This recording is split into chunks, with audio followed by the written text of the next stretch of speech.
Perkenalkan, nama saya Hermawati. Saya dari Pokja 4, Kelurahan Liaubuku, Kecamatan Bumi, Kota Bau-Bau. Pada kesempatan sore ini, saya akan memberikan penyuluhan tentang pencegahan dan penanganan stunting. Bapak Ibu, sudah ada yang tahu apa itu stunting? Ibu, yang jelas bukan sejenis bunga ya Bu. Jadi stunting itu adalah suatu kondisi, bisa dilihat di sini Bu gambarnya. Tinggi badan seorang anak itu lebih pendek dari tinggi badan anak-anak seusia dia. Kenapa bisa terjadi? Karena kekurangan gizi dalam waktu yang lama. Dari sejak dalam kandungan sampai anak usia 2 tahun atau 1000 hari pertama kehidupan seorang anak. Ya, lalu Ibu, bahaya stunting itu apa sih? Sangat berbahaya Bu bagi anak-anak kita. Yang pertama, anak yang stunting karena perkembangan kekurangan gizi dalam waktu yang lama sehingga daya tahan tubuhnya lemah, gampang terinfeksi penyakit, baik itu yang menular seperti COVID sekarang ini atau yang tidak menular seperti gula, jantung, tekanan darah tinggi. Tidak dikenal sekarang Ibu, tapi nanti saat dia dewasa. Yang kedua, anak stunting karena postur tubuhnya mini sehingga dia gampang dibully oleh teman-temannya, tidak percaya diri, rendah diri, dan ini berpengaruh terhadap kehidupan sosial dia di masyarakat. Yang ketiga, anak stunting karena perkembangan otaknya tidak maksimal sehingga berpengaruh terhadap prestasi belajarnya, konsentrasi belajarnya, dan ini akan berpengaruh terhadap akses pendidikan yang baik. Nah, nantinya saat dia dewasa, dia tidak akan lebih produktif, dan ini akan menjadi masalah ekonomi bagi negara kita. Begitu besar dampak stunting, bukan hanya sekarang, tetapi jangka panjang Bapak-Bapak, Ibu-Ibu. Oleh karena itu, pemerintah Kota Bau-Bau sangat konsen terhadap pencegahan dan penanggulangan stunting. Nah, masih semangat? Semangat? Alhamdulillah. Bapak Ibu, ada 3 cara untuk mencegah stunting.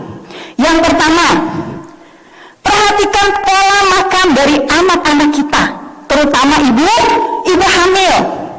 Apa itu? Isi piringnya mengandung sepertiga adalah makanan pokok seperti kasuami, kapusunosu. Sepertiga lainnya adalah sayur-sayuran yang kita bisa dapat dengan mudah di halaman rumah kita.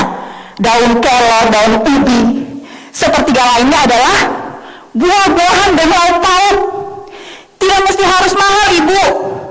Tahu pisang burung-burung? Tahu? Nah, itu murah meriah tapi sangat menyehatkan. Ya, pencegahan kedua, perhatikan pola asuh. Apa itu Bu? Ada yang hamil di sini?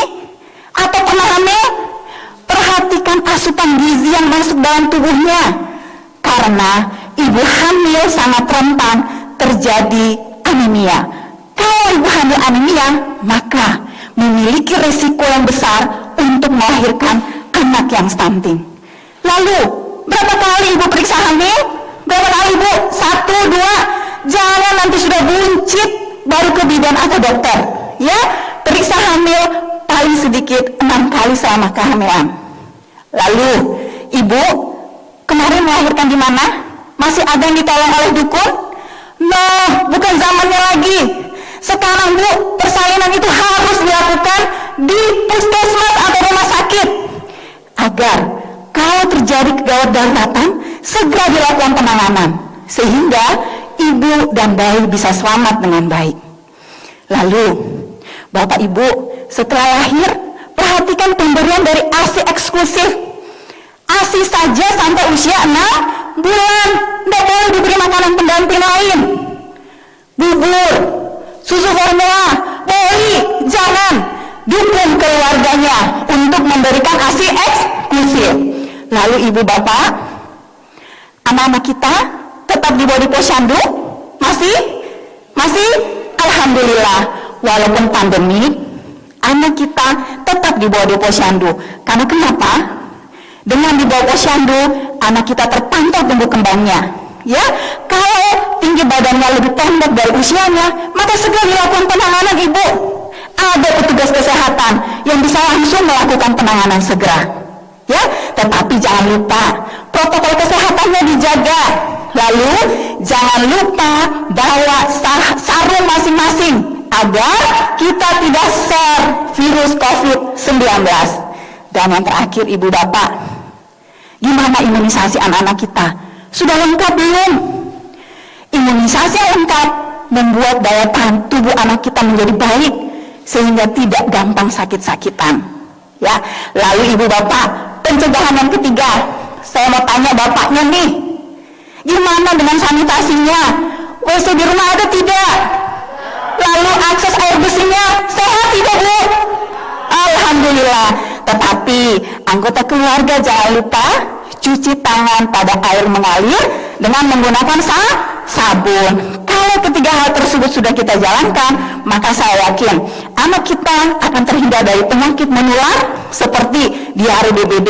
Kalau anak kita sakit-sakitan, Bu, tumbuh kembangnya udah bagus, sehingga ini berisiko untuk tumbuh dengan stunting. Demikian Ibu Bapak, ya, semoga penyuluhan ini dapat bermanfaat bagi kita semuanya. Terima kasih atas perhatiannya. Ibu, semoga keluarga kita, anak-anak kita tercegah dari stunting. Tidak berdampak sekarang saja, tapi takutnya akan berdampak jangka panjang. Sebelum saya tutup, saya ada sedikit pantun. Ke pasar baru beli batik, ke pasar baru beli kepiting. Untuk kota Bau-Bau yang lebih baik, ayo Bapak Ibu bersama kita cegah stunting. Wassalamualaikum warahmatullahi wabarakatuh.